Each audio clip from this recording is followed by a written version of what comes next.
नमस्कार. लक्षवेधीमध्ये आपल्या सगळ्यांचं स्वागत. मी प्रसाद काथे.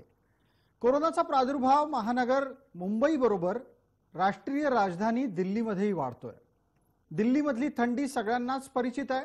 त्यामुळे तिथला प्रादुर्भाव हा ज्या पद्धतीने महाराष्ट्रामध्ये यापूर्वी पावसाच्या काळात परिस्थिती होती त्यापेक्षाही भयंकर परिस्थिती निर्माण करेल अशी चिंता व्यक्त होतीये. मुंबईत थंडी येऊ घातली आहे. महाराष्ट्रातल्या विविध भागांमध्ये जिथे थंडीचा प्रादुर्भाव आहे तिथे रुग्णसंख्या वाढायला लागलेली आहे आणि म्हणूनच राज्याच्या नेतृत्वानं काळजी घ्या असं वारंवार सांगायला सुरुवात केली आहे. राज्याचं नेतृत्व वारंवार काळजी घ्या असं सांगत असून सुद्धा लोक मात्र काही ऐकायला तयार नाही. दिवाळीच्या निमित्तानं केलेली गर्दी अंगलट येते की काय अशी भीती सरसकट आता सर्वच प्रशासनाला वाटतेय. टप्प्याटप्प्यानं वाढत चाललेले कोरोना रुग्ण आणि कोरोना बळींची संख्या ही निश्चितच आव्हानात्मक आहे. या सर्व पार्श्वभूमीवर लोक ऐकत का नाहीयेत हा प्रश्न स्वाभाविकरित्या ठामपणे उभा राहतो. लोकांना कोणतीही गोष्ट करायला सांगितली की त्यात ते शिस्त न पाळता करण्याकडे कल का ठेवतायत हाही मुद्दा नक्कीच. हे सगळं घडत असताना लोकांच्या बाबतीत आरोग्यविषयक काही मूलभूत प्रश्न जन्माला आले आणि ते आहेत कोरोनाची लस कशी वाटली जाईल याच्या संदर्भातले. कोरोनाची लस तयार झालीच समजा असं वारंवार राजकारणी सांगतायत. यात राजकारण्यांचा स्वार्थ आहे. आपण काहीतरी करतो आहोत आणि ते जे काही करतो आहोत ते लवकरच साध्य होईल अशा प्रकारचा दावा त्यांना करायचा आहे. कारण जसजसा कोरोनाचा काळ लांबत चाललाय तसतशी जनता अस्वस्थ होण्याचं प्रमाणही वाढतंय आणि या अस्वस्थतेतूनच भविष्यामध्ये कोणत्याही प्रकारे प्रश्न उपस्थित राहू नयेत असं राज्यकर्त्यांना वाटतं. परिणामस्वरूप केंद्र असो व राज्य आम्ही म्हणू तेव्हा लस मिळू शकते अशा प्रकारची भूमिका घेताना दिसतात. पण खरंच लस इतकी सहज नजरेच्या टप्प्यात आली आहे का? आणि जरी आली असेल तरी ती आधी कोणाला द्यायची आणि ती नंतर कोणाला द्यायची याबाबत काय ध्येय धोरण आहे? हे कमी की काय पुन्हा एकदा महाराष्ट्रात लॉकडाऊन होईल अशी चर्चा सुरू झाली आहे. तसं प्रत्यक्षात होणार आहे का? आणि जर तसं होणार नसेल तर लॉकडाऊन होणारच, आज रात्री संचारबंदी लागू होणार अशा प्रकारच्या अफवा का पसरवल्या जात आहेत? एकूणातच कोरोना सारख्या अत्यंत संवेदनशील परिस्थितीमध्ये समाज म्हणून आपण कसे उभे आहोत, वैद्यकीय बाबतीत आपण किती तयार आहोत आणि भविष्यातली आव्हानं काय आहेत या सगळ्याच गोष्टींवर आजची लक्षवेधी चर्चा. नियम पाळा नाही तर.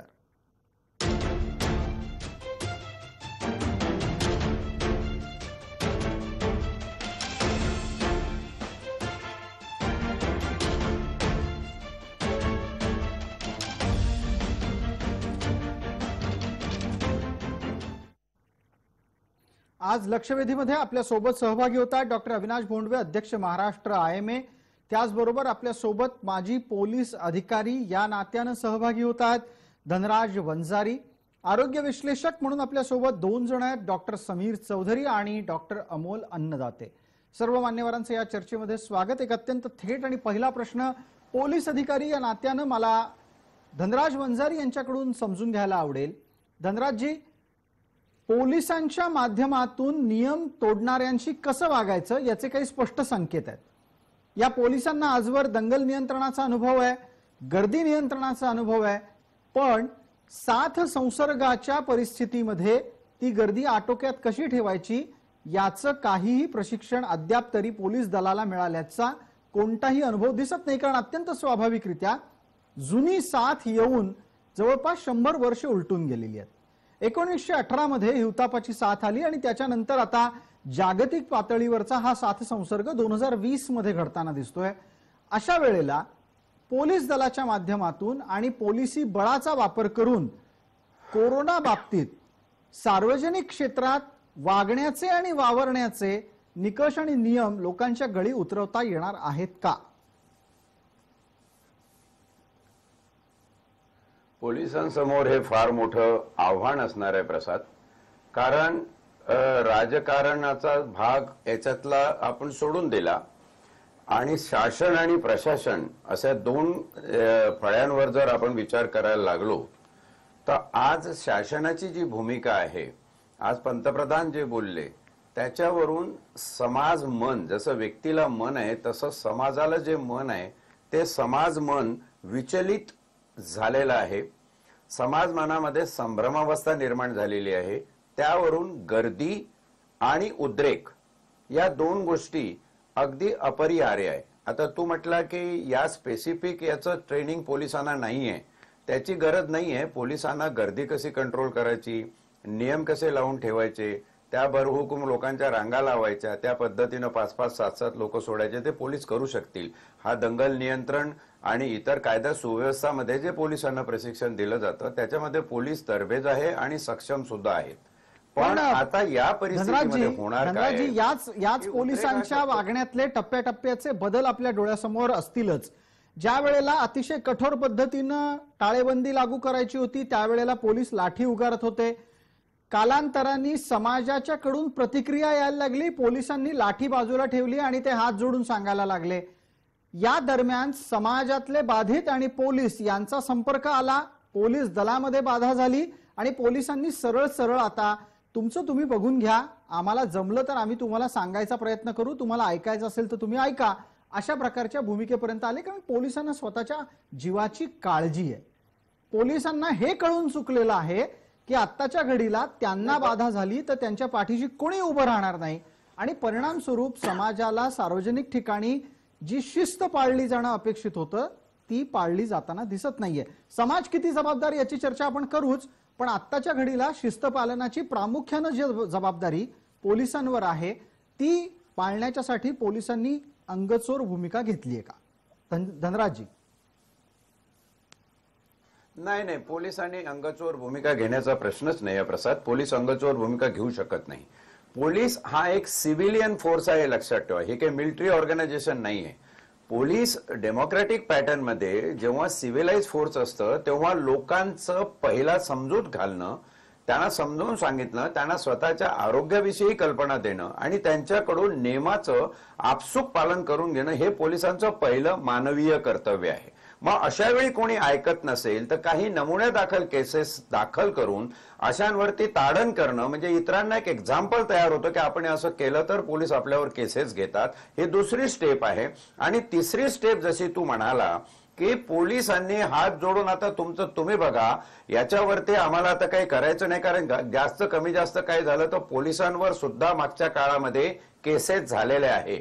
आणि म्हणून मी पहिल्या चरणात जो उद्रेक शब्द वापरला की समाजाचा जेव्हा उद्रेक होतो त्याच्या मानसिकतेमध्ये जी एक विचलित भावना निर्माण होते तिला कशी कंट्रोल करायची हे प्राथमिक कर्तव्य शासनाचं आहे.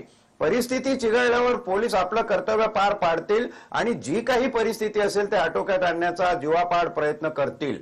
पण पोलिसांना सुद्धा एक माणूस समजा, ती काही मशीन नव्हे.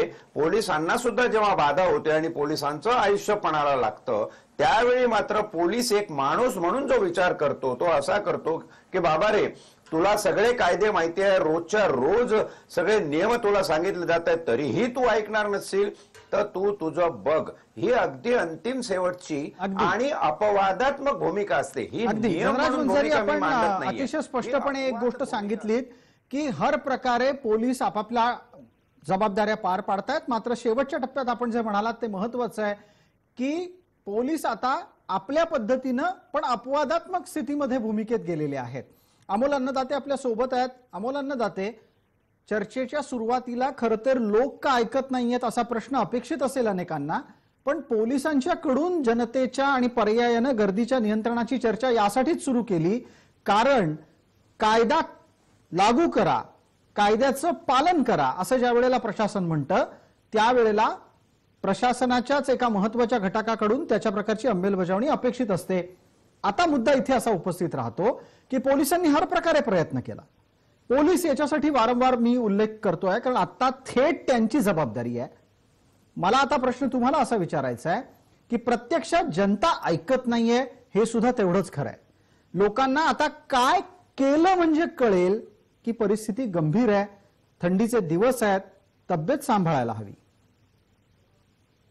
काय प्रसादजी की आपला समाज हा बुद्धिप्रामाण्यवादी समाज नाही. आपल्या समाजामध्ये अशी म्हणजे शिक्षित लोकांमध्येही वैद्यकीय निरक्षरतेचं प्रमाण आपल्या समाजामध्ये प्रचंड मोठ्या प्रमाणावर आहे. अगदी शिक्षित वर्गामध्ये. निरक्षर लोकांचं तर सोडूनच द्या. आणि त्याच्यातही असं झालंय की इतर देशांसारखं कल्चर हे आपल्या देशांमध्ये नाहीये. निरक्षरतेबरोबर याच्या बरोबरीने आपला देश हा समारंभप्रिय आणि धर्मप्रिय देश आहे. म्हणजे त्यांना काहीही झालं तरी धर्म आपला आपण पाळला गेला पाहिजे या गोष्टी, आणि त्यात काही म्हणजे तो एक मानसिकतेचा भाग आहे. मला त्याच्यावर जायचं नाही. पण याच्यामध्ये काय झालंय की एक वैज्ञानिक दृष्टिकोन, ज्याला मी रॅशनल म्हणतो, ज्याला बुद्धिप्रामाण्यवाद आपण म्हणतो, की हे केलं तर हे होईल आणि हे केलं तर हे होईल, हे जे कळायला पाहिजे. हे 9 महिने झाले. 30 मार्चला पहिली केस महाराष्ट्रात आणि 10 जानेवारीच्या आसपास भारतात, 30 जानेवारीच्या आसपास भारतात आली. 9 महिने झाले प्रसादजी. 9 महिन्यामध्ये आधी सुरुवातीला ठीक होतं, पण 9 महिन्यामध्ये मग तो शासन प्रशासन आणि सर्वसामान्य लोकांचं एक 9 महिन्यात एक मॅच्युअर समजूतदार बाळ जन्माला यायला होतं या कोरोना नियंत्रणाचं. पण ते या तिन्ही पातळ्यांवर होताना दिसत नाहीये. आणि याचं कारण हे आहे सगळ्यात महत्वाचं, अनेक प्रचार असे होतात व्हॉट्सअपवर, याच्यासाठी समाज माध्यमांमध्ये पसरणारे जे की कोरोना नाहीये, कोरोना अस्तित्वातच नाहीये असं सांगणारे मला हॉस्पिटलमध्ये असंख्य पेशंट आजही भेटतात. त्याचं एक महत्वाचं कारण आहे, लोकांना आजही कळत नाहीये की भारतात, महाराष्ट्रात या आजाराचा मृत्यूदर हा 3% आहे. म्हणजे 3% त्यांना सांगायला पाहिजे की 100 पैकी 3 मृत्यू होऊ शकतो. आणि महत्वाचं, आधी आपण कोमॉर्बिडिटीज 50च्या पुढे, 30तले डॉक्टर गेलेत, 30तले पोलीस अधिकारी गेलेत, तर 30 ते 50 मध्येही जवळपास म्हणजे 90% जर 50च्या पुढे जात असतील तर 10% 30 ते 50 मध्येही जात आहेत ना. ही गोष्ट कोणीही समजून घेत नाहीये.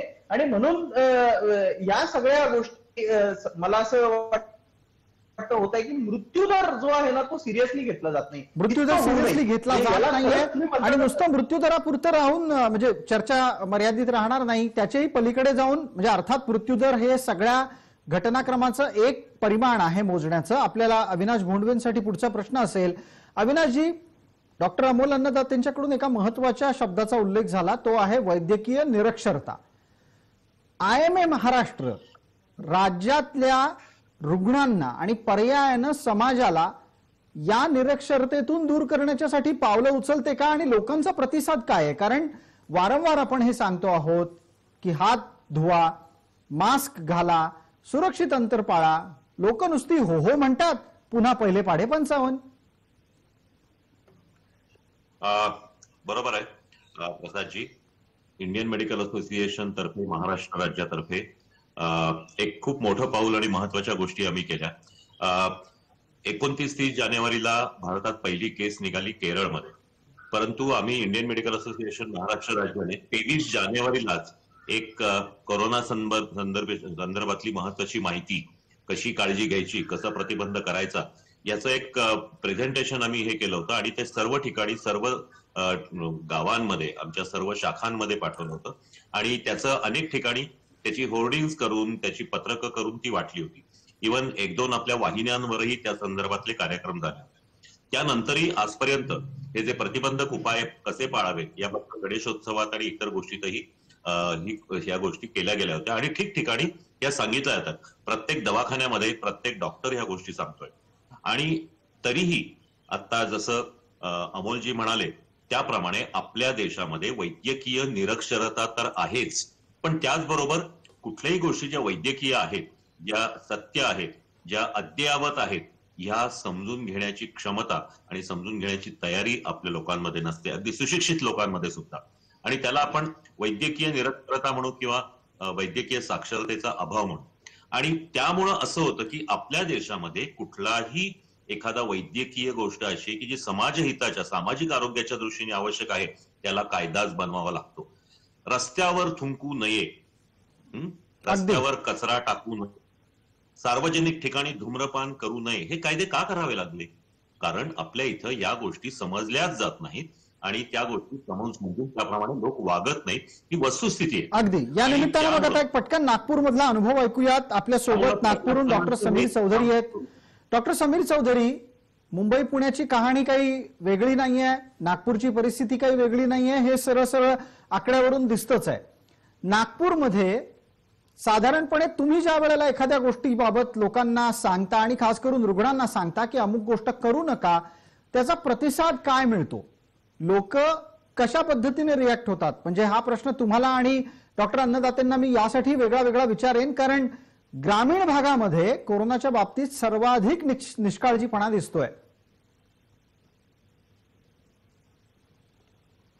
प्रसादजी, जे अमोल सरांनी जे शब्द वापरला वैद्यकीय निरक्षरता, ते एकदम बरोबर आहे.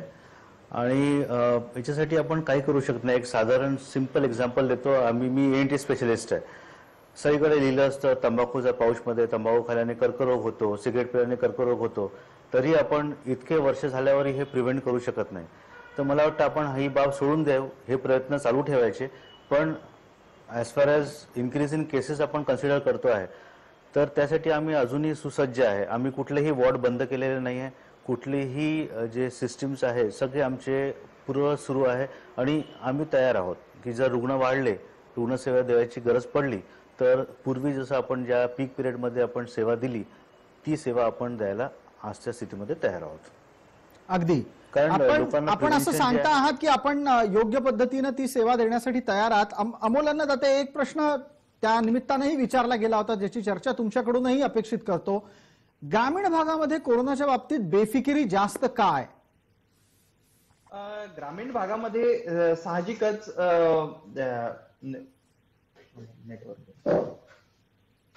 अमोलजी बोलत राहा, आपला आवाज येतो. मला वाटलं होतं नेटवर्क गेलंय. ग्रामीण भागामध्ये साहजिकच निरक्षरता जास्त आहे. आणि दुसरं एक मला थोडीशी याच्यात म्हणजे डॉक्टरांचं ऐकणं अपेक्षित नाहीच आहे कुठल्याच बाबतीत. अगदी तुम्हाला साधं उदाहरण सांगायचं तर लहान मुलांचं पोट दुखतं म्हणून त्यांच्या पोटाला चटके देऊन त्याचे पोटावरचे मार्क्स असणारा मी महिन्यातून एक रुग्ण आजही बघतो ग्रामीण भागामध्ये. इतकी वाईट परिस्थिती आहे स्वातंत्र्यानंतर एवढे वर्ष होऊ नये. आणि याच्यामध्ये एक काय, ग्रामीण भागामध्ये जे सोशल लीडर्स, मी मागे मालेगाव पॅटर्नच्या बाबतीत हा मुद्दा आम्ही खूप चांगल्या प्रकारे याचा वापर केला. सोशल लीडर्स आणि राजकीय नेत्यांचा ग्रामीण भागावर प्रभाव आणि धार्मिक नेत्यांचाही प्रभाव खूप जास्त असतो डॉक्टरांपेक्षा. कारण डॉक्टरांबाबतीत असं गैरसम म्हणजे एक हे असतं की नाही, यांना हे म्हणजे यांचा काहीतरी स्वार्थ आहे, याच्यामध्ये पैसे मिळतायत म्हणून हे करतायत. तर या बाबतीमध्ये समाजातल्या या थोड्याफार सुजान घटकांचा जोपर्यंत सहभाग असत नाही, म्हणजे त्याला आपण म्हणतो की कम्युनिटी पार्टिसिपेशन, असा आम्ही प्रिव्हेंटिव्ह अँड सोशल मेडिसिन मध्ये हा शब्द वापरतो. या मला प्रिव्हेंटिव्ह मेजर्स मध्ये, प्रतिबंधक उपायांमध्ये, मास्कच्या वापरामध्ये असू द्या, सामाजिक अंतरामध्ये असू द्या, हा मला मुळीच दिसला नाही. आणि याचं एक बोलकं उदाहरण प्रसादजी मी तुम्हाला सांगतो की सध्या कालच औरंगाबादलाही एका पक्षाचा पदवीधर मतदारसंघाचे मेळावे झाले, सगळ्याच पक्षाचे होत आहेत. या पूर्ण पदवीधर मतदारसंघाच्या प्रचारामध्ये, मेळाव्यांमध्ये, प्रचार सभांमध्ये मला अपेक्षित होतं की या नेत्यांनी किमान वैद्यकीय समज, वैज्ञानिक समज दाखवून ती प्रचार यंत्रणा वेगळ्या प्रकारे राबवून लोकांना एक मेसेज देणं, संदेश देणं गरजेचं होतं की बाबांनो, सध्या कोविड आहे, एकमेकांपासून अंतर पाळूया, मास्क वापरूया आणि अशा प्रकारे प्रचार करूया. पण तसं कुठेही होताना दिसत नाहीये. त्याच्यामुळे काय आहे की ग्रामीण भागातल्या लोकांची डिपेंडन्सी, गावकरी काय ते रावकरी ते गावकरी अशी एक आपल्याकडे म्हण आहे, ती अगदी तंतोतंत खरी आहे. तर याच्यामध्ये गावातले सरपंच असू द्या, जे सोशल मेडिकल लीडर्स आहेत, म्हणजे मी त्याला सामाजिक वैद्यकीय नेते म्हणतो, जे त्या भागातले वैद्यकीय प्रश्न सोडवण्यासाठी अग्रेसर असतात, या लोकांना सोबत घेऊन जसं पल्स पोलिओ मध्ये झालं, जसं अनेक मोहिमांमध्ये झालं, तशा प्रकारे होताना कुठेतरी दिसत नाहीये. धनराज वंजारींसाठी मग त्या निमित्तानं पुढचा प्रश्न असेल. धनराज वंजारी, महाराष्ट्राला कायम पुरोगामी म्हटलं जातं आणि त्यातलं पुरोगामित्व हे स्पष्टपणे सामाजिक नेतृत्वाच्या खांद्यावर जास्त आहे. अशा वेळेला जेव्हा समाजाला एका विशिष्ट साथ संक्रमणाच्या परिस्थितीतून यशस्वीरित्या बाहेर काढायचंय, तेव्हा हे सामाजिक नेतृत्व कुठं लपलंय? हे सामाजिक नेतृत्व लोकांना जागृत करायला सुद्धा पुढे येत नाहीये. मला तर वेगळाच प्रश्न पडतो की ही सगळी सामाजिक नेतृत्व जागणारी, जपणारी मंडळी कदाचित स्वतःच्याच तब्येतीच्या काळजीनं कुठेतरी लपून बसलेली आहेत की काय? धनराजजी. नाही, हे तर तुझं म्हणणं अगदी बरोबर आहे Prasad. I agree with you totally की स्वतःच्या काळजीनं बसलेली आहे. पण त्याचं दुसरंही कारण असं आहे की राजकारणाच्या धुराळ्यात समाजकारण गडप झालेलं आहे. खऱ्या अर्थाने एनजीओ आणि समाजकारणी जे होते ते नामशेष तर झालेलेच आहे. मला तर कोणी दिसत नाही की सामाजिक स्तरावर ही प्रक्रिया कोणी राबवत असेल. आपल्याला जर तू विचारलेल्या प्रश्नाचं निर्णायकाकडे जायचं असेल तर आपण सोशल सायकोसिस लक्षात घेतलं पाहिजे. लोकांना जात्याच स्वतंत्र प्रियता आहे. दोन प्रकारचे, एक नॅचरल आणि दुसरे ॲक्वायर्ड स्वायत्त. आता बघा की सहज जे नियम असतात ते तोडण्याकडे लोकांचा कल असतो.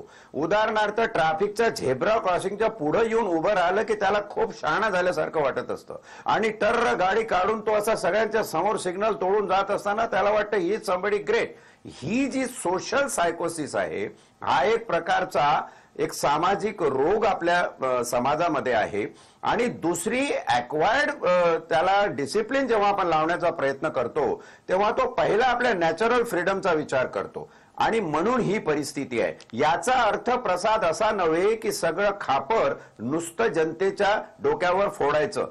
जनता का ऐकत नाही ह्याचा जर विचार केला तर माझ्या मते प्रशासन आणि शासन हे फेल ठरतं. मग ते वैद्यकीय प्रशासन असो, पोलीस प्रशासन असो की गृह मंत्रालयाचं शासन असो. तुम्ही एसटी बसेस सुरू केल्या, आज तुमच्याकडे अनुभव आहे आणि डाटा आहे. या दोन गोष्टीवर जर विचार केला तर एसटी बसेस सुरू केल्या, सब्जी मंड्या सुरू झाल्या, तुमच्याकडे असिम्प्टमॅटिक कॅरियर किती आहेत त्याची मोजणी सुद्धा होऊ शकते, अजून झालेली नाहीये. आता ह्या दोन उपक्रमामधून शासनाने ती आकडेवारी जनतेसमोर मांडायला पाहिजे होती की एसटीच्या गर्दीमधून इतके लोक कोरोना संक्रमित झालेले आहे किंवा सब्जी मंडीमधून एवढे लोक कोरोना संक्रमित झालेले आहे. आपण ठळक नुसतं ब्रॉड लाईन घेतो आणि धनराजजी, तुम्ही हा एक फार चांगला मुद्दा मांडलात की विविध पद्धतीनं टाळेबंदी शिथिल करण्याची जी पावलं टाकली जात आहेत त्याचा नक्की परिणाम काय होतोय हे कुठल्याही पातळीवर सरकार जणू मोजायलाच तयार नाहीये अशी चिन्ह आहेत. तुम्ही फार चांगल्या पद्धतीने दोन गोष्टी सांगितल्यात. जर एसटी सुरू झाली असेल, एसटी ही महाराष्ट्राची जीवनवाहिनी आहे. प्रत्येक गावात एसटी जाते. याचा साधा सोपा दुसरा अर्थ असा, प्रत्येक गावात कोरोना घेऊन जाण्याची एसटीच्या प्रवासामुळे शक्यता आहे. दुसऱ्या बाजूला फेरीवाल्याशी प्रत्येक महाराष्ट्रीय माणसाचा संबंध येतो. परिणाम स्वरूप प्रत्येक माणसापर्यंत फेरीवाल्यांमुळे कोरोना पोहोचू शकतो. धनराज वंजारी यांनी अत्यंत दोन महाराष्ट्रातल्या कोरोनाच्या सुपर स्प्रेडर्सची माहिती दिली. मला या निमित्तानं आपल्या सोबत असलेल्या IMAच्या अध्यक्षांना अर्थात डॉक्टर अविनाश भोंडवेंना विचारायचंय की वैद्यकीय नेतृत्व या नात्यानं या दोन सुपर स्प्रेडर्सच्या बाबतीत आपण काय भूमिका घेतली आहे, सरकारला सांगितलंय का, आणि मुळात सरकार न सांगितलेलं जनता ऐकत नाहीये, या बाबतीतही अपेक्षित मार्गदर्शन आहे तुमच्याकडून. प्रसादजी, असं आहे की सुपर स्प्रेडरचा जो कॉन्सेप्ट आहे हा भारतामध्ये एका मोठ्या संशोधनातून सिद्ध झाला. तामिळनाडू आणि आंध्र प्रदेश या भागातल्या 5 लाख रुग्णांची जे बाधित रुग्ण होते त्यांचं ज्यावेळेला अनालिसिस केलं त्यावेळेला असं लक्षात आलं की त्यामधल्या 60% लोकांनी 60% लोकांनी एकाही व्यक्तीला बाधित केलं नव्हतं. ते फक्त स्वतःच बाधित होते. पण त्याच वेळेला त्यातले 8% लोक असे होते की ज्यांनी त्या 5 लाखातल्या 60% लोकांना बाधित केलं. याचाच अर्थ हे जे 8% लोक होते यांना सुपर स्प्रेडर्स मानलं गेलं. आता हे सुपर स्प्रेडर्स आपण शोधून काढू आणि त्यांना आपण त्यांचं निदान करून त्यांना आयसोलेट करू अशा प्रकारे हे महाराष्ट्र सरकारने मान्य केलं होतं एक 8-10 दिवसापूर्वी. परंतु त्या पद्धतीची कुठलीही पावलं उचलली गेल्याचं दिसत नाही. हे सुपर स्प्रेडर्सच आपल्या दिवाळीच्या बाजारपेठेच्या गर्दीमध्ये होते. हे सुपर स्प्रेडर्स इकडून तिकडे फिरतायत. आणि त्याचबरोबर तुम्ही जसं म्हणलं तसं फेरीवाले, किराणा माल दुकानदारांचे, छोट्या दुकानदारांचे, हे भाजीवाले, हे जे आहेत हे रोज 80-100 लोकांच्या कॉन्टॅक्टमध्ये येतात आणि त्यांच्यामधून या गोष्टी पसरतात, ह्याचा संसर्ग पसरतो. तर त्यांना शोधून काढलं पाहिजे अशा प्रकारचं विधान, अशा प्रकारची मागणी, निवेदनं ठिकठिकाणी झालेली आहेत. सरकारने ते मान्य केलेलं. डॉक्टर भोंडवे, मूळ मुद्दा त्यातला आणखीन एक असाही आहे जो थोड्या वेळापूर्वी धनराज वंजारींनी मांडला की लोक ऐकत नाहीयेत. तर ते का ऐकत नाहीयेत याचं उत्तर वैद्यकीय नेतृत्वालाही विचारलं गेलं पाहिजे आणि त्या निमित्तानं हा प्रश्न तुम्हालाही विचारायला लागेल की लोक का ऐकत नाहीयेत. एकूणच तुम्हाला सांगतो याची 2-3 मुख्य कारण आहेत. एक म्हणजे आधी आपण म्हणलं त्याप्रमाणे वैद्यकीय किंवा आरोग्य साक्षरतेचा अभाव. दुसरी एक गोष्ट जी आहे ती म्हणजे सुरुवातीपासून प्रशासनाकडून आपल्या महाराष्ट्र सरकारकडून किंवा भारत सरकारकडून याबद्दलची जी अवेअरनेस प्रोग्राम होता तो वेगळ्या पद्धतीने राबवला गेला, तो ओपनली राबवला गेला. तो प्रसार माध्यमांवर किंवा वेबसाईटवर त्याच्याबद्दलची माहिती देण्यात गेला. आज ग्रामीण भागामध्ये जर आपण गेलं तर तिथे सभा घेणं किंवा तिथे प्रत्यक्ष लोकांनी सांगणं किंवा त्या पद्धतीने अनाउन्समेंट करणं हे अपेक्षित होतं, ते झालं नाही. आणि त्याच्यामुळं ग्रामीण भागामध्ये या प्रतिबंधक उपायांचा किंवा कोरोना संबंधीच्या गोष्टींचा प्रसार झाला नाही. त्यांना सुरुवातीपासून काहीतरी एक मोठा आधार आलाय. नाही, मी महाराष्ट्रातल्या अनेक गावांमध्ये आणि याच्यामध्ये याचा अनुभव घेतला की लोकांना अजूनही कित्येकदा की नक्की हे काय आहे प्रकरण आणि हे आपण मास्क लावल्याने किंवा हे केल्याने कसं होतं हे समजत नाही.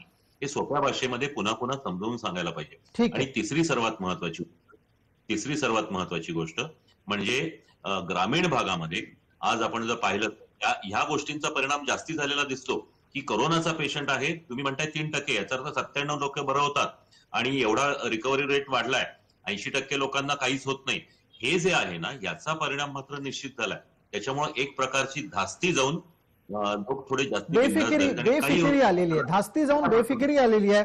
डॉक्टर अमोल अन्नदाते, या निमित्तानं मी पुढचा प्रश्न आपल्याकडे घेऊन येतो आणि तो असा आहे की आत्ताच्या स्थितीत भविष्य किती आव्हानात्मक आहे, काय आपल्या समोर वाढून ठेवलेलं आहे? या प्रश्नाच्या आधी मध्य जुलैमध्ये प्रसादजी, तुम्हाला आठवत असेल, तुम्ही मला प्रश्न विचारला होता की नोव्हेंबर एंड डिसेंबर एंड पर्यंत किती रुग्ण असतील. अगदी. आणि त्याचं मी उत्तर दिलं होतं 90 लाख ते 1 कोटी, ज्याच्यावर खूप वाद झाला होता आपल्या चर्चेमध्ये. खरं आहे, आणि जवळपास तीच परिस्थिती आणि तेच आकडे आता समोर येतात. 91,79,425 आता आपण बोलत असतानाची आकडेवारी आहे. तर मी परत प्रार्थना करतो की मी भविष्यवाणी असं म्हणणार नाही, पण माझा अंदाज खोटा ठरो असं मी प्रार्थना करून सांगतो की खरं तर दुसरी लाट म्हणतायत, पण प्रसादजी तुम्ही नेहमी सांगता ही दुसरी लाटेच्या आधी मी म्हणेल की हे पहिल्या लाटेचंच एक्सटेन्शन आहे, कारण पहिल्या लाटेतून कित्येक रुग्ण हे मोजलेच गेलेले नाही, ते गायब झालेले आहेत. अगदी. आणि मला म्हणजे मी काय परिस्थिती आहे त्याच्यात मी सांगतो, खरा मृत्यूदरही जर मोजायचा असेल ना तर 1च महिना महाराष्ट्र शासनाने मृत्यू झालेल्या प्रत्येक रुग्णाची त्याचे अंत्यसंस्कार करण्याच्या आधी कोरोना चाचणी करावी. हे जर केलं तर स्फोटक आकडे समोर येतील, हे मी जाहीरपणे सांगतो. आणि हे माझा अनुभव आहे, मी असं करून बघितलंय. आणि त्याच्यामध्ये अचानक मृत्यू झालेले 2 रुग्ण हे कोविड पॉझिटिव्ह आले ना प्रसादजी, हा माझा वैयक्तिक अनुभव आहे. आता दुसरी लाट जरी आपण म्हटले तर दिवाळीनंतर 14 दिवाळीत एकत्र आलेल्या लोकांमधून आणि त्या फेस्टिव्ह सीझन मधून बाहेर आलेले आकडे हे अजून पुढच्या पौर्णिमेच्या आसपास ते बाहेर पडतील. आणि तो एक अजून सगळ्यात मोठा दुसरा पीक असेल आतापर्यंतच्या 9व्या महिन्यामध्ये, असा माझा स्पष्ट अंदाज आहे. दुसऱ्या लाटेमध्ये मृत्यू दर हा वाढू शकतो असं मला वाटतं. 2.6% आता आहे, तो 3-3.5% जाऊ शकतो. आणि दुसरी लाट ही जास्त भयंकर असू शकते. त्याचं कारण असं आहे, हिवाळा आहे, आपल्या शरीराचं नाकाच्या घशाच्या आतलं टेम्परेचर हे 4 डिग्रींनी कमी झालेलं असतं आणि म्हणून व्हायरल इन्फेक्शन लवकर कॅच होतात, इम्युनिटी थोडीशी घसरलेली असते. आणि मृत्यू दर वाढण्याचं अजून एक कारण असं आहे की जसे लोकही बेफिकीर झालेले आहेत, तसं कुठेतरी आरोग्य यंत्रणाही ही शिथिल म्हणण्यापेक्षा थकलेली आहे, फटीग झालेली आहे. आणि त्याच्यामुळे आता उपचारामध्ये बघा, आधी जे 3ऱ्या-4थ्या दिवशी लोक जायचे ते आता 7व्या दिवशी यायला लागले. घरी सोडण्याचं प्रमाणही हे होतं. आणि ह्या ज्या बातम्या येत आहेत ना, एक पटकन या निमित्तानं समीर चौधरींचा अनुभव आपण ऐकणार आहोत. नागपूरमधून ते आपल्या सोबत जोडले गेलेले आहेत. डॉक्टर समीर चौधरी, नागपुरातल्या आरोग्य व्यवस्थेची कहाणी काय आहे, यासाठी हा प्रश्न विचारला जातो, कारण मुंबई पुण्याच्या पलीकडे जाऊन थेट नागपूर आणि उपराजधानी, त्यात सुद्धा विदर्भातलं एक अत्यंत महत्वाचं शहर, तिथे वैद्यकीय यंत्रणा आता खरोखरच चुस्त तंदुरुस्त, ज्या 2 हिंदी शब्दांमध्ये मांडता येईल तशी आहे, की सुस्तावलेली आहे किंवा गलित गात्र झालेली आहे. मी प्रत्येक शब्द अत्यंत जबाबदारीने वापरतोय. प्रसादजी, सुरुवातीला जी स्थिती होती ना दिवाळीनंतर इमिजिएटली, ती परिस्थिती वाईट होती. रुग्ण वाढले, रुग्णसंख्या वाढली, ॲडमिशन रेट पण वाढला. पण तिथे अशात लक्षात आलं की जे स्कूल सुरू करायचे आहेत गव्हर्नमेंटला, स्कूल कॉलेजचा टीचर्स RT-PCR टेस्ट झालेला आहे आणि जे पॉझिटिव्ह आले असिम्प्टोमॅटिक पॉझिटिव्ह टीचर्स होते त्यामुळे आमच्या इथली जी रुग्णसंख्या आहे ती वाढली. म्हणजे सपोज आमच्या इथे जे डेली जो आकडा राहायचा तो 200 ते 400च्या मध्ये राहायचा. तर टीचर्सचा टेस्ट झाल्यामुळे तो वाढून थोडा 150-200 एक्स्ट्रा झाला आहे.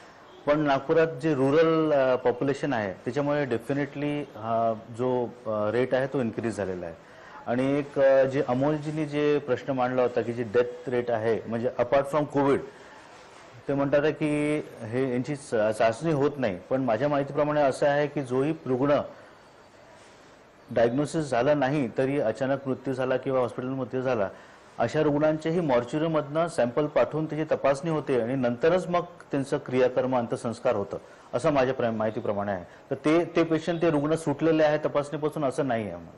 अगदी या निरीक्षणाच्या निमित्ताने एक छोटीशी जाहिरातीची विश्रांती आपल्याला घ्यायची आहे. वेळेची मर्यादा असल्यामुळे या चर्चेत आपण जेव्हा दुसऱ्या भागात प्रवेश करू त्यावेळेला आपल्याला भविष्यातल्या उपाययोजनांच्या बाबत चर्चा करायची आहे आणि त्यात लस, तिची उपलब्धता आणि त्याची प्राथमिकता हे महत्त्वाचे मुद्दे आहेत.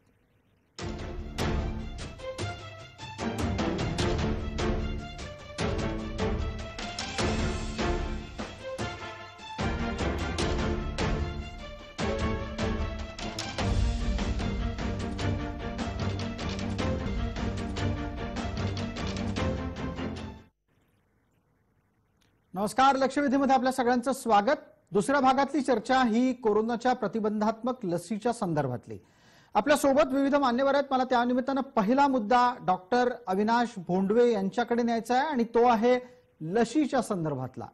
कोरोनाची लस ही काय देतो, कोरोनाची लस आलीच अशा पद्धतीनं वारंवार भूमिका घेतली जाते आणि ही भूमिका घेतली जात असताना राज्यकर्ते अतिशय ठामपणे असं म्हणतात की कोरोनाची लस आम्ही देणार, प्रत्येकाला देणार. त्यामुळे डॉक्टर अविनाश भोंडवे, मला याबाबत एकदा हा खुलासाही तुमच्याकडून अपेक्षित आहे की प्रत्यक्षामध्ये लस लोकांना देण्याच्या बाबत आपण कोणत्या स्थितीवर आहोत, आपण कुठे पोहोचलेलो आहोत आणि हा प्रवास अजून किती लांबचा आहे. याच्यामध्ये दोन भाग आहेत. एक म्हणजे लस मिळवणं. आज आपण हे बघतोय की अनेक प्रकारच्या लसी, एक 6-7 प्रकारच्या लसी या येऊ घातलेल्या आहेत. या ह्युमन क्लिनिकल ट्रायल्सच्या 3ऱ्या टप्प्यात काहींनी संपवलेत आणि त्यांची संशोधनं त्यांनी सादर केली आणि त्याच्या तपासणीहून ती कितपत इफेक्टिव्ह आहेत, कितपत त्याचे साईड इफेक्ट आहेत, त्याचा डोस किती लागेल, ती कसं द्यावा लागेल, या बाबतीतली सगळे तपशील हे झाल्यानंतर ही बाजारामध्ये लोकांसाठी उपलब्ध होईल. आणि साधारणतः आत्ताचा जो अंदाज आहे त्याप्रमाणे ती साधारणतः 1-1.5 महिना तरी अजून लागेल अशी अपेक्षा आहे. याच वेळेला हे जे सगळं लस उत्पादन आहे, हे लस तयार करणं, त्याचं संशोधन, याच्यावर प्रचंड खूप भांडवल लागत असल्यामुळं फार्मास्युटिकल कंपन्या याच्यामध्ये साहजिकच इन्व्हॉल्व्ह झालेल्या आहेत. आणि आपण जर पाहिलं तर एक प्रकारचं फार्मास्युटिकल कंपन्यांचं वॉर सुरू झालंय. कुणी म्हणतं की माझी 94% इफेक्टिव्ह, कुणी म्हणतं 90%, कुणी 99%. त्यावर आता आजचीच बातमी अशी की अमेरिकेतली मॉडर्ना कंपनी ही स्पेशल परवानगी घेऊन ताबडतोब या महिन्यातच आणणार आहे. फायझर कंपनी म्हणते की 13 डिसेंबरला आमची लस उपलब्ध होणार आहे. या सगळ्या गोष्टी पाहिल्यानंतर आपल्याला निश्चितच अनेक लोक संभ्रमात पडले. पण लसीबद्दलची दुसरी जी महत्वाची गोष्ट आहे ते म्हणजे लस देण्यासंबंधीच्या ज्या गोष्टी आहेत त्याची तयारी. भारतासारख्या देशामध्ये जिथे 130 कोटी लोकांची आपली लोकसंख्या आहे, त्यातल्या 91% लोकांना दिल्याशिवाय हे लसीकरण पूर्ण होणार, ह्याचा उपयोग होणार नाही आपल्याला, त्याची आपल्याला अगदी. आणि डॉक्टर भोंडवे, एक महत्वाचा मुद्दा जो त्या लसीकरणाच्या टप्प्यांच्या संदर्भात येतोय, विविध प्रकारची माहिती समोर येते, ती असं सांगतेय की ही लस जेव्हा उपलब्ध होईल तेव्हा सगळ्यात आधी ती वयोवृद्ध माणसांना दिली जाईल किंवा ज्येष्ठ नागरिकांना आधी दिली जाईल, त्यानंतर ती कोरोना योद्ध्यांना दिली जाईल. मग प्रश्न असा उपस्थित राहतो की लस आधी कोणाला द्यायची, नंतर कोणाला द्यायची, याचे नियम आणि निकष ठरणार आहेत कसे? याबद्दल देखील जी काही माहिती आपल्यापर्यंत आली त्याप्रमाणे सर्वात प्रथम ती फ्रंट लाईन वॉरियर्स म्हणजे डॉक्टर्सना दिली जाणार आहे. आणि त्याच्यामध्ये त्यांनी हे व्यवस्थित हे केलं की डॉक्टर्स आणि आरोग्य कर्मचाऱ्यांना देणार आहे. त्यानंतर सिनियर सिटीजन्स किंवा जे काही कोमॉर्बिड कंडिशन्स आहेत त्यांना दिली जाणार आहे. आणि त्यानंतर एक एक टप्प्याने जे काही प्रत्यक्ष कोरोनामध्ये काम करतायत किंवा या ह्याच्यामध्ये फ्रंटलाईन वॉरियर्स म्हणजे यांना दिली जाणार आहे. अजून स्पष्ट रूपरेखा दिलेली नाहीये, परंतु आमचं म्हणणं आहे की आधी तुम्ही डॉक्टरांना दिली किंवा वयोवृद्धांना दिली, त्यामध्ये पोलिसांनाही द्यायला हवी. त्यानंतर तुम्ही पत्रकार किंवा इतर जे लोक सतत कार्यरत आहेत त्याच्यामध्ये त्यांना जावंच लागतंय. अशा प्रकारे हे जे आपण लॉकडाऊनच्या दरम्यान जे काही फ्रंटलाईन वर्कर्स किंवा इमर्जन्सी सर्व्हिसेस या सर्वांना प्रथम दिली जावी, त्यानंतर ती उपलब्ध केली. अगदी. आणि मग यातच वाद जन्माला होतो डॉक्टर, वाद यातच जन्माला येईल की आजवर ज्यांना कोरोना झालाच नाही ती माणसं जणू काय त्यांनी चूकच केली की काय, की बाबा रे आपण आपलं आरोग्य सांभाळलं, आपल्याला स्वतःला कोरोना होऊ नाही दिला आणि आता लस मिळण्याच्या बाबतीत त्यांचं यादीत नावच नाही, अशी परिस्थिती आहे. मला त्यानिमित्तानं आपल्या सोबत असलेल्या धनराज वंजारींना प्रश्न विचारायचा आहे की धनराजजी, 130 कोटी लोकांचं लसीकरण हा एक हरक्युलन टास्क इंग्लिश मधला शब्द आहे. हे हिमालयाच्या उंची इतकं मोठं आव्हान आहे आणि हे हिमालया इतकं मोठं आव्हान निश्चित नवे वादही निर्माण करू शकतं भविष्यात. त्याच्यात राजकारण्यांना अनेक राजकारणाची संधी पण मिळू शकते. मला तर असं वाटतं की कोरोनाच्या माहितीच्या संदर्भात जो एक प्रकारचा संभ्रम समाजामध्ये निर्माण केला गेला, तशाच प्रकारचा संभ्रम लसीच्या बाबतीत वॅक्सिनच्या बाबतीत होतोय की काय अशी परिस्थिती आहे. आज पंतप्रधानांचं वक्तव्य मी ऐकत होतो. पंतप्रधान अतिशय बेजबाबदारपणे लसी बाबतीत बोलले. ते म्हणाले जो कर रहे हैं वो कर रहे हैं, वैक्सीन बना रहे हैं, वैक्सीन जब आएगी पता नहीं कब आएगी आणि त्या वॅक्सिनची किंमत काय असणार ये भी मालूम नाही है. म्हणजे ही सगळी संभ्रमावस्था आज 9 महिन्यानंतर जागतिक स्तरावर एवढं जास्त याच्यावर संशोधन होत असताना अशी अपेक्षा होती की पंतप्रधानांनी हे सांगावं की अमुक या 10 ते 15 दिवसात किंवा अमुक महिन्यामध्ये लस सुरू होईल. आणि जो महत्वाचा प्रश्न या ठिकाणी आहे त्याच्यात मला 2 गोष्टी सांगायचे की प्रायोरिटायझेशन जे तुम्ही करणारा, प्राधान्यक्रम लावणारा, तो प्राधान्यक्रम कोरोना वॉरियर जे आहे, डॉक्टर आहे, पोलीस आहे, पत्रकार आहे, बाकीचे जे लोक संपर्कात आहेत ते, त्यानंतर दुसरे सिनियर सिटीजन, त्यानंतर जे अपरिहार्यपणे जनतेच्या संपर्कात येतात, त्यांची सेवा करतात, असे सेवेकरी, असा प्रायोरिटायझेशन प्राधान्यक्रम आपल्याला याच्यामध्ये निश्चित लावता येईल. परंतु त्याही पेक्षा मोठा प्राधान्यक्रम हा अर्थकारणातून निर्माण होणार आहे प्रसाद. आणि तो असा होणार आहे चर्चा करू. पण तुम्ही आता जो एक अत्यंत महत्वाचा मुद्दा मांडलात की पंतप्रधानांच्या वक्तव्यातून लशीच्या बाबतीत कोणत्याही प्रकारची स्पष्टता आली नाही. काही दिवसांपूर्वी राज्यप्रमुखांच्याकडून झालेल्या वक्तव्यातही लस कधी येईल याची शाश्वती नव्हती. मला त्यानिमित्तानं डॉक्टर भोंडवेंना असं विचारायचं आहे की IMA कडे माहिती आहे का की अमुक तारखेला भारतीय बाजारामध्ये लस उपलब्ध होऊ शकते. दुसरा मुद्दा, राज्यकर्ते या बाबतीत सध्या इतकी मोघम वक्तव्य का करतायत, मग ते राज्य नेतृत्व असेल किंवा देशाचं नेतृत्व असेल. बरोबर प्रसादजी, IMA ही डॉक्टरांची संस्था आहे, ही प्रॅक्टिस करणाऱ्या डॉक्टरांची संस्था आहे. त्याच्यामुळे आजची कुठली डॉक्टरांकडे नाही. एक लक्षात घ्या, पंतप्रधानांकडेही माहिती नाही, राज्य सरकारांच्या प्रमुखांकडेही माहिती नाही. याचा अर्थ की आपल्या कोणालाही माहिती नाही. याचं कारण असं, मी आता जे सुरुवातीला सांगितलं की ही लस इतक्या दिवसात येईल, हे सर्व फार्मा कंपन्यांचं वॉर आहे. हे सर्व फार्मा कंपन्या हे करतात. सरकारने कुठेही सांगितलेलं नाहीये, ICMRने कुठेही सांगितलेलं नाहीये. फक्त एक पूर्वी असं सांगितलं होते 15 ऑगस्ट पूर्वी लस येणार, त्यानंतर कधी लस येणार याबद्दल चुप्पी आणलेली आहे. कारण आता ह्या लसी ज्या अंतिम टप्प्यात आहेत, त्यांनी त्यांचं ते संशोधन 3ऱ्या टप्प्याचं सबमिट केलेलं आहे, त्याच्यामध्ये काय निष्कर्ष निघणार यावर सगळ्या गोष्टी अवलंबून राहतील. फार्मा कंपन्यांना किती म्हणजे मग असं म्हणायचं का डॉक्टर भोंडवेजी की बाजारात तुरी आहे, आता लसीची तुरी बाजारातच आहे अजून, असं म्हणायचं? हो, लस ही अजूनही संशोधन स्वरूपातच आहे आणि त्याच्या अनालिसिसच्या टप्प्यात आहे. त्यामुळे किमान 1.5 महिना 6 आठवडे त्याच्यात अनालिसिसला लागतील, तोपर्यंत ती येणार नाही. आणि जर आणली तर ती लोकांनी त्याच्याबद्दल थोडंसं साशंक राहावं, कारण ती तेवढी किती उपयुक्त आहे आणि किती त्याचा परिणाम होईल, त्याचे साईड इफेक्ट्स काय आहेत याची पूर्ण माहिती झाल्याशिवाय तो आणणं हा मानवतेच्या दृष्टीने एक प्रकारचा गुन्हा ठरू शकतो. अगदी बरोबर आहे. कुठलीही त्यानिमित्तानं पुढचा मुद्दा थोड्या वेळापूर्वी धनराज वंजारेंनी मुद्दा किमतीचा आणला चर्चेमध्ये, आणि तो अत्यंत संवेदनशील मुद्दा होणार आहे भारतासारख्या गरीब देशासाठी. आपल्या बरोबर डॉक्टर अमोल अन्नदाते आहेत. डॉक्टर अमोल अन्नदाते, काही दिवसांपूर्वी लशीची एक मात्रा 500 रुपयांना मिळणार आहे असं सांगितलं गेलं. प्रत्येक माणसाला 2 मात्रा लागतील असंही सांगितलं गेलं. म्हणजे पहिला नेहमीचा डोस, दुसरा बूस्टर डोस. आता मला सांगा, पुणे मुंबईच्या लोकांना, कदाचित नागपूरच्या लोकांना असं वाटू शकतं, ठीक आहे आयुष्यापुढे 1000 रुपये काय मोठे आहेत. ग्रामीण भागात 1000 रुपये फार महत्वाचे आहेत. ग्रामीण भागात हे 1000 रुपये कोणी भरायचे आणि तेवढे किती जणांना परवडणार आहेत? मी कित्येक रुग्ण असे बघतो ज्यांच्या खिशात 1000 रुपये नाहीयेत म्हणून म्हणजे आपलं मरणारं पेशंट घरी तसंच मरण्यासाठी घेऊन जाणारे कितीतरी लोक इथे आहेत. इतकी वाईट परिस्थिती आहे आणि ती लॉकडाऊन आणि या कोविडमुळे अर्थव्यवस्था अजून घसरलेली आहे. अतिवृष्टीमुळे हातात होती तीही पिकं आता गेलेली आहेत. कांद्याचा भाव हा 15,000वरून आज 3,000वर आहे, ही माहिती मी तुम्हाला सांगतो. तर यात एक आपण समजून घेतलं पाहिजे याचं अर्थकारण, की आजच्या घडीला 54 लसींचं प्रोडक्शन सुरू आहे पूर्ण जगामध्ये, 54. त्याच्यापैकी 13 लसी ज्या आहेत त्या फेज 3 मध्ये आहेत. त्याच्या आधी सांगतो 54 पैकी सर प्रसादजी किती लसी भारतीय आहेत हो? 2 लसी भारत बायोटेक आणि सिरम इन्स्टिट्यूट ऑफ इंडिया सोडून या 52 लसी या परदेशी आहेत. आणि 13 ज्या फेज 3 मध्ये आहेत त्याच्यापैकी 3 लसी या नियर फेज 3 ट्रायल कम्प्लीट केलेल्या आहेत. फायझर, मॉडर्ना आणि ॲस्ट्राझेनिका या तिन्ही कंपन्या या युनायटेड स्टेट्स, इंग्लंड आणि जर्मनीच्या आहेत. आणि अमेरिकेने आणि इंग्लंडनी जो लस बनवतोय त्याच्या अंगावर 90,000 कोटी 80,000 कोटी हे आधीच लावून टाकलेले आहेत. म्हणून या लसी हे देश काय आपल्यासाठी लसी बनवत नाही, आपण काय जावई नाही त्यांचे. म्हणून या लसींचा वॉर जे बोंडवे सर म्हणतायत त्याच्यामध्ये आपण फक्त बघ्याची भूमिका घेणार आहोत.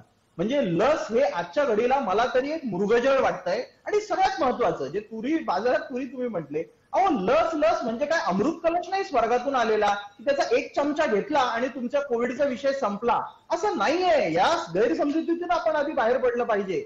मी स्पष्ट सांगतो, एकदम बोल्ड स्टेटमेंट करतो ज्याला सगळे डॉक्टर्स इथे सहमत होतील, की लसीचा रोग हा मुंबईच्या पावसामध्ये, धो पावसामध्ये नरिमन पॉइंटवर उभं राहून एक छत्री पकडून जितकं प्रोटेक्शन मिळतं ना प्रसादजी, तुम्ही नरिमन पॉइंटचा पाऊस अनुभवला असेल, छत्री जितकं तुमचं त्या पावसात नरिमन पॉइंटच्या कठड्यावर जितकं, समुद्र किनाऱ्याच्या कठड्यावर जितकं प्रोटेक्शन करतं तितकीच लस देणार आहे. लस म्हणजे काय सर्वस्व नाहीये, तो एक भाग असणार. कारण हा RNA व्हायरस आहे, हा म्युटेट होणारा व्हायरस आहे. अगदी पटकन डॉक्टर समीर चौधरींसाठी मग माझा पुढचा प्रश्न असेल. समीर चौधरी, जर समजा ही लस संपूर्णपणे कोरोना मुक्तीच्या साठी नसेल, तर मग लोकांनी स्वतःच्या शरीराची रोगप्रतिकार शक्ती वाढवण्यासाठी काय करावं आणि त्याच्यासाठीची जागृती लोकांमध्ये आणायची कशी?